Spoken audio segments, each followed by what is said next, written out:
खोल दिया है जो तीर्थयात्री के लिए, लेकिन किसी भी बीजेपी के नेता ने उन्हें धन्यवाद नहीं दिया मुस्लिम समाज को। क्या कहोगे सर? कई पत्रकार साथियों ने वो खबरें चलाई हैं, स्टोरीज की हैं, जहां पर श्रद्धालुओं की मदद मुस्लिम समुदाय के साथ साथ अन्य समुदायों ने बड़े पैमाने पर की। उस दिन जिस समय सरकार का इंतजाम फेल हो गया तो सबसे ज्यादा मदद करने के लोग अगर कोई सामने आए तो मुस्लिम समाज के लोग।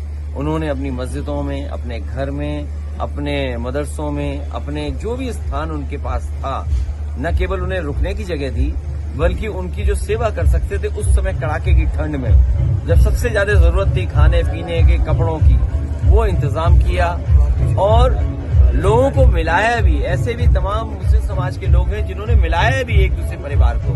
मिलाने के साथ साथ कई जो बीमार होने पर या हार्ट अटैक होने पर भी डॉक्टर सामने आए जो मुस्लिम समुदाय के थे। इसलिए मैं ये बात याद दिलाना चाहता हूँ, ये बीजेपी के लोग तो ऐसा प्रचार कर रहे हैं कि कुंभ पहले होता ही नहीं था, कुंभ का आयोजन बीजेपी ही करा रही है।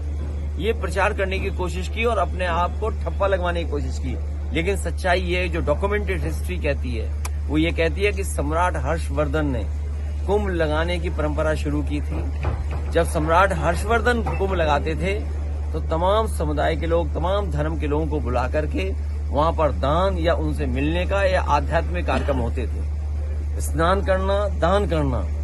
बीजेपी से क्या उम्मीद करोगे कुछ दान करेंगे? ये दान नहीं करेंगे, ये आपसे सब कुछ छीन लेंगे।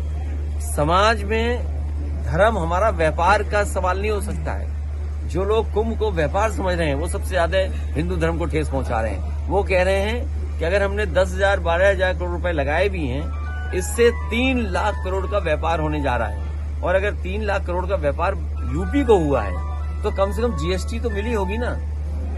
अगर 3 लाख करोड़ का कारोबार हुआ है तो आप सब व्यापार से जुड़े लोग हैं, तो हमें मुख्यमंत्री जी ये बताएं कि जीएसटी कितनी मिली होगी।